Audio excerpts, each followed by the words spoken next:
Hey guys, आपका स्वागत है मेरे इस मिनी ब्लॉग में। तो गाइस, आज है करवा चौथ और आज मेरा फास्ट है। मेरा क्या, सभी सुहागनों का आज फास्ट होगा।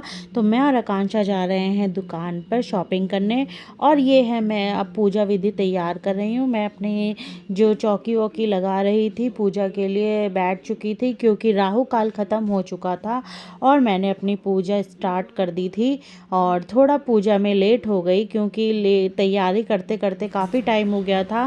आकांक्षा ही मुझे रेडी करती है, तो थोड़ा सा टाइम लग जाता है उसके साथ, क्योंकि अभी उसके वो जल्दी जल्दी तैयारी नहीं करवा सकती मेरे साथ। और ये मैंने जो अभी पहनी हुई है ये दूसरी साड़ी है, और जो शाम को मैंने चांद को अर्घ देते हुए पहनी थी वो दूसरी है। क्योंकि इस समय आकांक्षा ने कहा ये वाली पहन लो, फिर शाम को उसने मेरे से गुस्सा होने लगी कि मम्मी अब चेंज करो, मुझे ये साड़ी पसंद नहीं आ रही है। मुझे तो अच्छी लग रही थी लेकिन आकांक्षा को नहीं लग रही थी।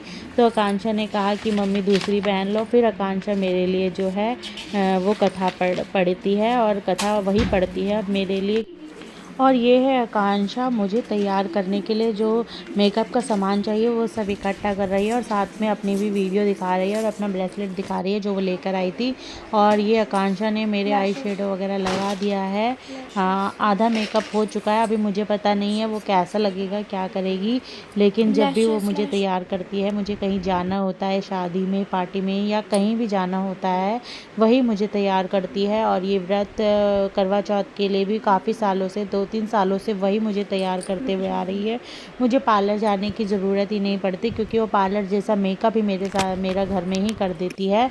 और ये है मेरा मेकअप। थोड़ी बहुत कमी पेशी रह जाती क्योंकि छोटी है, बाकी बाकी धीरे धीरे वो अच्छी तरह से सीख ही जाएगी। तो ये है मेरा फाइनल लुक। मैं तैयार तो हो चुकी हूँ, लेकिन मैं आकांक्षा से कह रही कि मैं आकांक्षा अच्छी तो लग रही हूँ। और फिर इसके बाद मैं आ चुकी हूँ अपने हस्बैंड के पास, और वो पीछे बैठे हैं, उन्होंने भी नया कुर्ता पजामा डाला। और मैं आ चुकी हूँ छत पर। लेकिन छत पर तो मैं अकेले ही आई आज, क्योंकि वो मेरे साथ नहीं आए, आ नहीं सकते थे ना, इसीलिए। और फिर मैंने चंदा मामा को अर्घ दिया।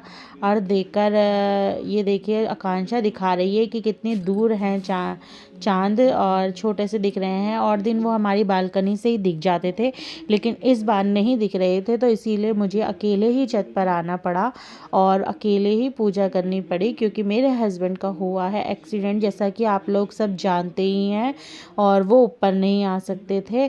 तो ये मैं हूँ, चांद की पूजा कर रही हूँ। अपने लिए मैं खाने पीने के लिए या पानी के लिए कुछ नहीं लाई थी, क्योंकि मैं नीचे ही जाकर हस्बैंड ही मेरे पानी पिलाएंगे। तो मैं चांद को अर्घ देने लगी, जल चढ़ाने लगी। इतने में मुझे याद आया कहीं कोई नीचे तो नहीं खड़ा होगा, कहीं उसके सर पर पानी गिर रहा और वो मुझे बाद में डांटेगा। तो मैंने देखा कि कोई तो नहीं था, लेकिन फिर भी मैंने दूसरी तरफ को होकर ये मैं देख रही हूँ अभी कि कोई है तो नहीं नीचे, लेकिन कोई नहीं था गाइस। फिर भी मैंने दूसरी तरफ जाके पानी